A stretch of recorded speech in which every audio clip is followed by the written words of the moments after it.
This president, who is presently, as in all ex-presidents are entitled, retired on his salary of 22,000, has fully funded international travels twice a year.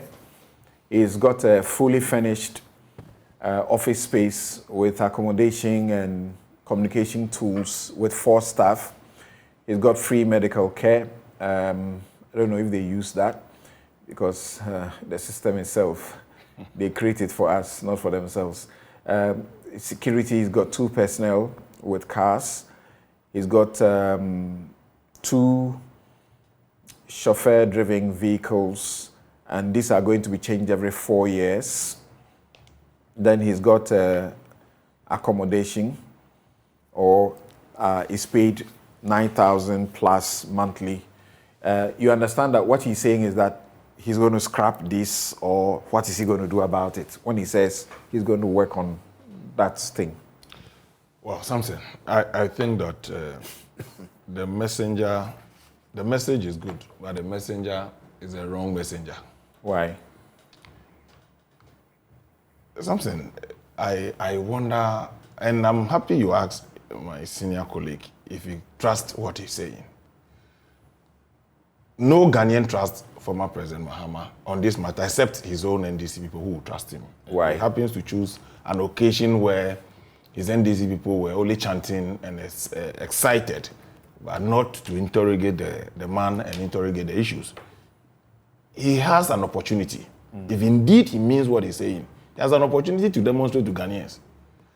In this country, Togbe Afede said he doesn't want to take his ex gratia, so he's giving it to the country.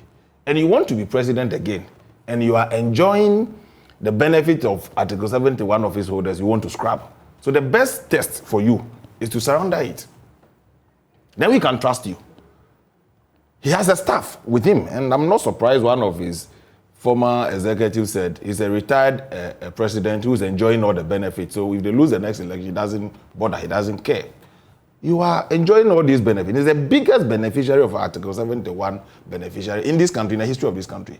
Having been a former MP, a former minister, vice president, president, and he's enjoying it. He's entitled to. He's entitled to say, "I will change that," because. So that's why I'm saying that the best case is that you have an opportunity. Let Ghanaians trust your word. It's not about what you say; it's about what you do.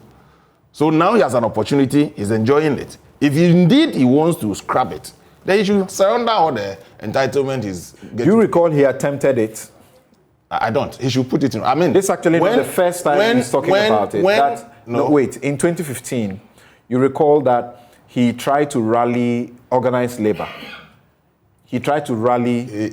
I'm coming to that. He tried to rally support for this to happen. Yes, and that's the more reason why 2015, when he said he will scrap Article 71 benefits, I thought that when he retired from office, he should have been an example. You said it in 2015 when you were in power. You were the president of the republic at the time.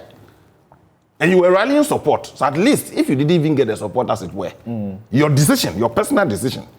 When he left office, he even wrote a letter to the executive, to the president that succeeded him, that his official residence should be given to him and adjoining properties. So this is a man we cannot trust in any shape or form. So when John Mahama, or former President Mahama, His Excellency speaks, I'll have to interrogate it. And interrogating whatever he says today is contrary to his own actions and what he's doing today. Obviously, he cannot convince me. He cannot convince any Ghanaian. He has the biggest opportunity as a Ghanaian. If he indeed believes in what he's saying, he should surrender whatever he is. What if he told you that President Mills began this process of rationalizing this, setting up the Constitution Review Commission, whose report I have in front of me here, and they actually propose an emoluments commission to replace this "you slap my back, I slap your back" song.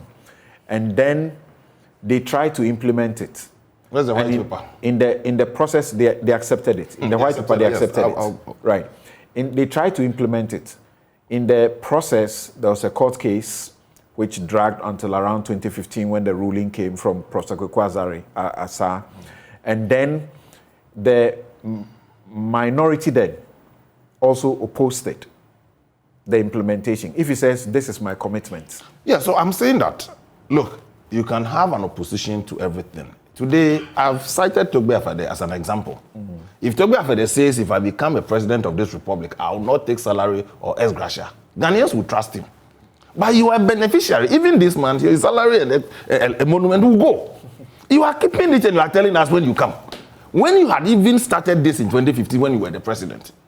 So the best form of evidence to show Ghanaians that indeed I can do what I'm saying today was to have surrounded it. And I'm saying that whilst he left office, his official residence, he wrote that where he was living should be given to him. So this is a man that you cannot trust what you he don't says. know if, But let me, when he says he wants to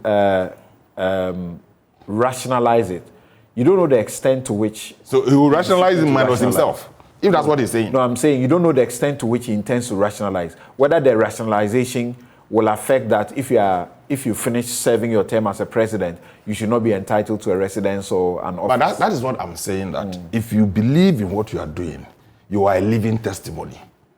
So you should practically tell us that you can actually serve as a president without taking all these things. And look, no, please, wait. Let me finish. You see, when the current president talked about MMDCs being elected, it's in the same report. And look at the white paper the NDC put on that particular thing. We are looking at how to have a leaner or more accountable governance, and especially the local governance structure. They said, the NDC white paper on the election of MMDCs, that you appoint, the president will appoint 5 people, they go through Public Services Commission, and they will go and stand for elections. Laughable. Laughable. So for me, I agree with him that the size of governance today is not limited to the number of ministers and deputy ministers you have. Indeed, the more expenditure of governance today is with the executive and the authorities we create and the CEOs, deputy CEOs and all that. Majority of members, or ministers and deputy ministers are members of parliament. They take the salary of members of parliament. The additions are not that much.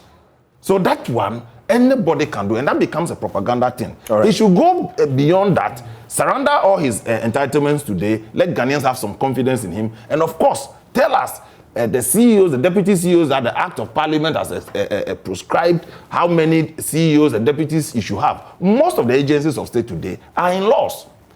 That you pick a CEO, Cocoa Board has 3, based on their law. National Youth Authority, you have a CEO. But there's no crime if you don't do that. Exactly. Yes. So that's what I'm saying, that all these things are prescribed in the law says CEO plus deputies. The 2 deputies or 3 deputies or CEO. You don't whatever it is. So the actual expenditure of government is more of the executive than... All right. We take a break quickly. We'll return. Kofi Bentil and Suleiman Abrahama, please hold on. We'll be right back.